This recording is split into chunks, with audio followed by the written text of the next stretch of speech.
नमस्कार बंधुरा रीता किचेन हाउसेर पक्ष थेके जानाई स्वागत। आशा करी आपनारा सबाई भालो आछेन।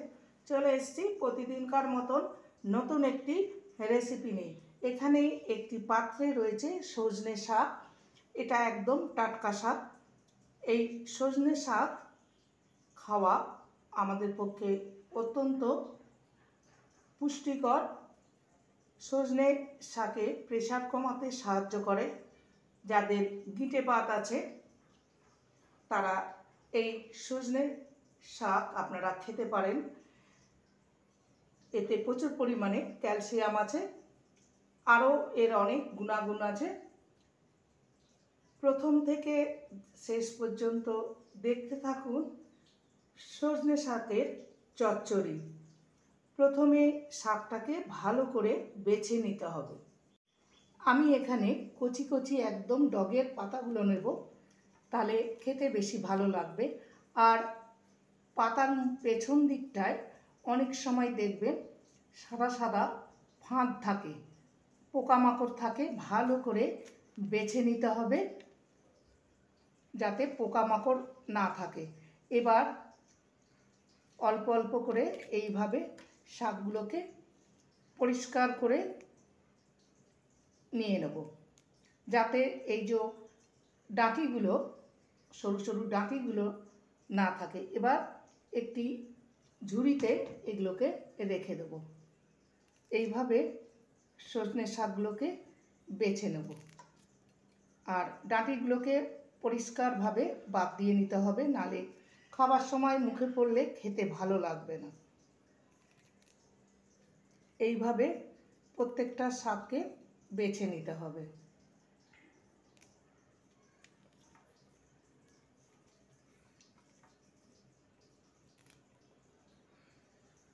পুরো শাকটাকে এইভাবে বেছে নেব। এই যে দেখতে পাচ্ছেন কাঠির অংশগুলোকে বাদ দিয়ে দিতে হবে।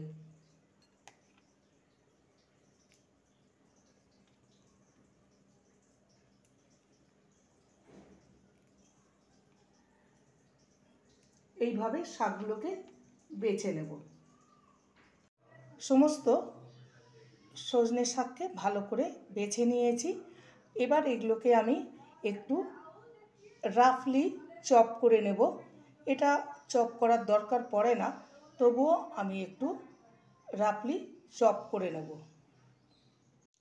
গ্যাসে কড়াই চাপিয়ে দিয়েছি আর সামান্য জল দিয়েছি, 1 গ্লাসের থেকেও কম। এবার আমি সজনে শাকটাকে সামান্য সিদ্ধ করে নেব।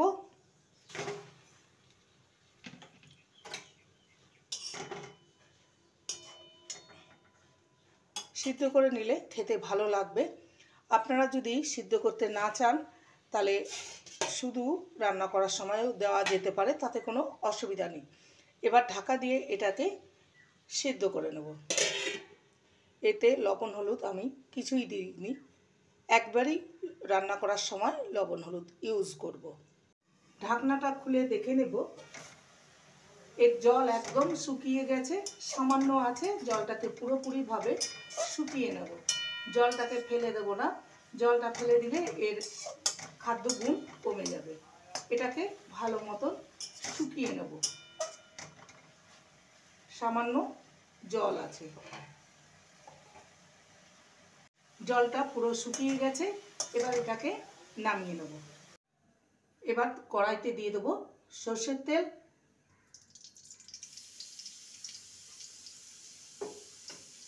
তেলটা ভালো মতন গরম করে নিয়ে এতে ফোড়নে দেবো 1/2 টিস্পুন কালো জিরে আর 2টো শুকনো লঙ্কাকে ছোট ছোট টুকরো করে কেটে দেবো।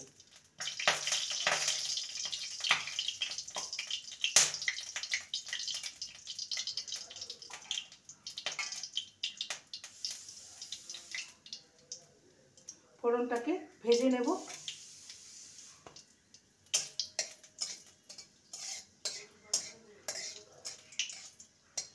সজনে শাকের চচ্চড়িতে মশলা একদমই লাগে না, আর মশলা দিলে খেতে ভালো লাগবে না। দিয়ে দেবো পেঁয়াজ কুচি। আমি পেঁয়াজ কুচি দিয়ে করছি, আপনারা চাইলে পেঁয়াজ ছাড়াও করতে পারেন। দিয়ে দেবো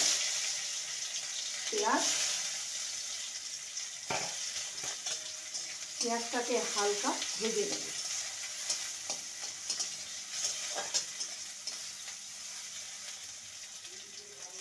পেঁয়াজটাকে ভেজে নিয়েছি, এবারে দিয়ে দেবো ছোট ছোট টুকরো করে একটা মিডিয়াম সাইজের আলু। আলুটাকে ভেজে নেব।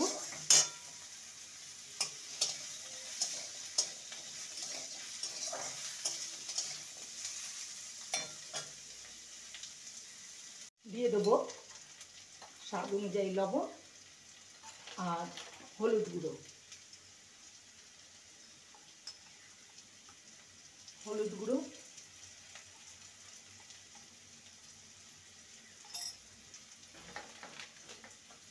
ভালো করে নেড়ে নেব। আলুটাকে মোটামুটি কুক করে নিতে হবে ভেজে, পাওয়ার কমিয়ে ঢাকা দিয়ে দিয়ে। ঢাকনাটা খুলে দেখে নেব।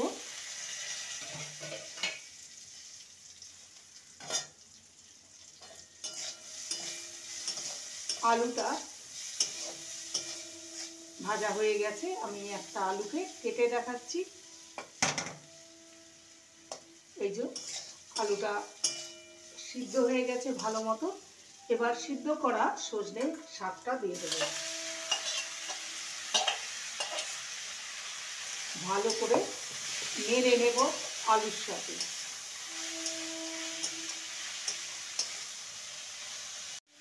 ভালো করে নেড়ে নেওয়া হয়ে গেছে। এবার এটাকে ঢাকা দিয়ে আলু আর শাকের সঙ্গে মজতে দেব। অপরদিকে একটা কড়াইতে বড়ি ভেজে নেব, তার জন্য দিয়ে দেবো সর্ষের তেল।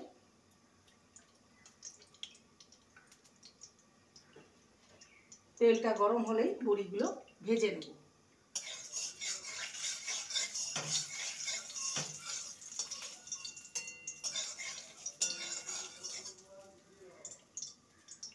তেলটা গরম হয়ে গেছে, বড়িগুলো ভেজে নেব।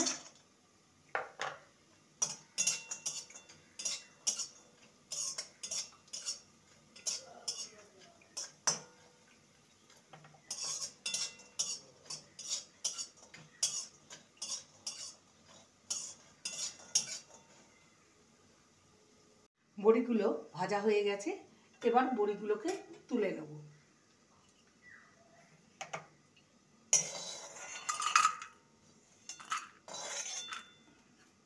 অপরদিকে শাকটা দেখে নেব, ঢাকনাটা খুলে নিয়ে। এটা একদম ভালো মতন কুক হয়ে গেছে। এবার সামান্য দেব চিনি, হাফ টিস্পুনের মতন, যেহেতু সজনে শাক একটু কষা কষা মতন। চিনি দিলে এই স্বাদের একটা ব্যালেন্স হবে, খেতে ভালো লাগবে।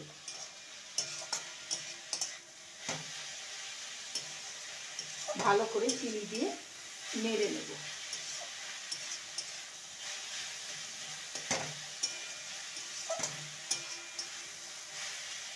শাকটাকে ভালো মতন নেড়ে নিয়েছি, এটা একদম রেডি হয়ে গেছে।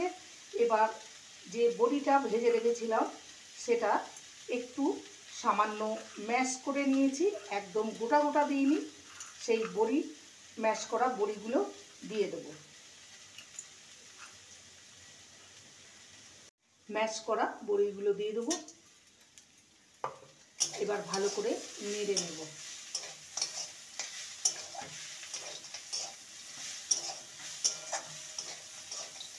এটা একদম রেডি হয়ে গেছে। এবার একটি পাত্রে নামিয়ে আপনাদের সামনে পরিবেশন করব সজনে শাকের চচ্চড়ি। তৈরি হয়ে গেল আজকের রেসিপি সজনে শাকের চচ্চড়ি।